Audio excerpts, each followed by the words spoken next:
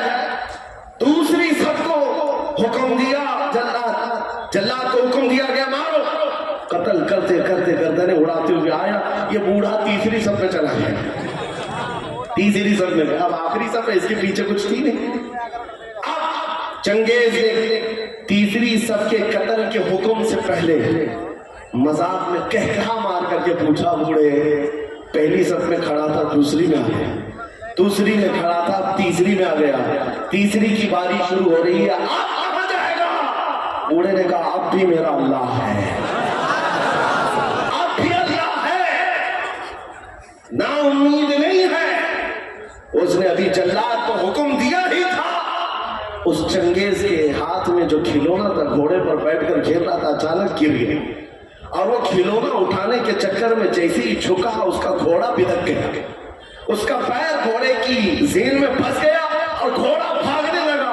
اتنا بھاگا کہ چنگیز کے سر کو پتھروں سے ٹکراتے ٹکراتے، گھوڑا کسی کے قابو میں نہیں ہے، سارے سپاہی گھوڑا پکڑنے کے پیچھے بھاگے ہوئے ہیں، سارے وزیر پکڑنے کے لیے جا رہے ہیں۔ گھوڑا اس وقت جا کر رکا جب اس کا سر پھٹ کر دو ٹکڑے ہو گئے، مر چکا ہے، اور ساری سلطنت ایک آن میں ختم۔ بوڑھا اپنے ہاتھ اٹھا کر کہتا ہے، اے دنیا والو دیکھو میرا مولا موجود ہے، کیسے بھی حالات ہو میرے عزیز اللہ ہے۔ قرآن پاک میں میرا مولا فرماتا ہے لا تحزن ان اللہ معنا۔ رسول پاک صلی اللہ تعالیٰ علیہ وسلم نے غار ثور میں حضرت ابو بکر کو یہ جملہ کہا تھا۔ یہ جملہ بہت پاورفل ہے، بہت پاورفل ہے۔ آج اگر آپ یہ کہتے ہیں کہ کون ہے ہمارے ساتھ، کون سی سیاسی طاقت ہے، کون سی قوت ہے، میاں ہم کو بھی دیکھو، لوگ یہ سوچتے ہوں گے بڑے بڑے لوگ ان کو چلاتے ہیں، چھوٹا آدمی بھی پیچھے کھڑے ہونے کو تیار نہیں ہوتا۔ ہاں یہ تو بڑے جگرے والے مولانا لوگ ہیں جو بیٹھ گئے اسٹیج پر، یو پی میں تو ڈرتے بھی ہیں، ہاں ان کے اسٹیج پر بیٹھیں گے، دوسرے دن فوٹو میں آئیں گے۔ ہاں ایک مولانا صاحب انہوں نے کہا بھی آپ کے ساتھ بیٹھے تھے، دوسرے دن پولیس والوں نے اٹھا لیا۔ کہا کیوں اٹھایا؟ کہا لبیک لبیک تم بہت پکار رہے تھے۔ میں نے ان مولانا صاحب سے کہا فخر کرو مولانا، دنیا چوری کر کے تھانے جاتی ہے، تم نبی کا نام لے کر جا رہے ہو، اس میں کیا خوف، اس میں کس بات کی جھجک اور شرم ہے؟ میں یہ کہہ رہا ہوں میرے عزیزوں، نبی پاک صلی اللہ تعالیٰ علیہ وسلم کی محبت میں اگر کسی کو حیا ہے اور شرم ہے تو یہ شیطانی شرم ہے، یہ شیطانی حیا ہے۔ صدیق اکبر غار ثور میں حضور کے ساتھ ہیں، مشرکین ڈھونڈتے ڈھونڈتے اس غار تک آ گیا، اور ایسے حالات تھے کہ حضرت ابو بکر کہتے ہیں اگر وہ پاؤں اٹھاتے تو ہم نظر آ جاتے، مشرکین وہاں تک پہنچ گئے ہیں، اگر وہ پاؤں اٹھاتے تو ہم نظر آتے۔ حضرت ابو بکر صدیق کی بے قراری جیسی بڑی، پوچھا رسول اللہ آقا اب کیا ہوگا؟ تب نبی پاک نے ابو بکر صدیق کے سینے پر ہاتھ مارا اور کہا لا تحزن ان اللہ معنا، گھبرا مت، اللہ ہمارے ساتھ ہے، اللہ ہمارے ساتھ ہے۔ آج پھر میں یہ کہتا ہوں کون ہے تمہارے ساتھ؟ دنیا یہ بار بار تانا مارتی ہے، یہ پارٹی بھی نہیں، وہ پارٹی بھی نہیں، ہزاروں گرو گھنٹال تمہارے ساتھ ہو، اللہ ہمارے ساتھ۔ اس یقین کے ساتھ زندہ رہو میرے عزیزو، اللہ ہمارے ساتھ ہے۔ آپ کی پیدائش جب ہوئی تھی، آپ کے کان میں مؤذن نے سب سے پہلا جملہ کیا کہا تھا؟ اذان دیتے ہیں کہ نہیں بچہ پیدا ہونے پر؟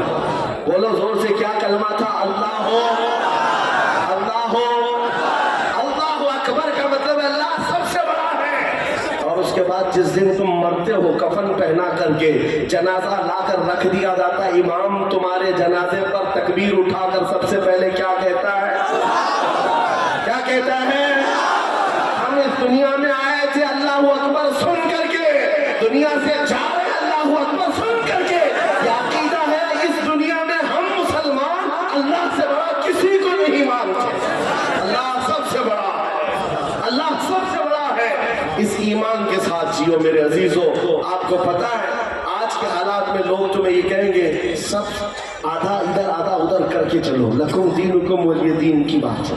کچھ پیر لوگ بھی آئے، کچھ مولوی لوگ بھی آئے، ذرا ان کا بھی دل رکھ لو، ذرا ان کا بھی دل رکھ لو، ایک میان میں دو تلوار نہیں لے سکتے۔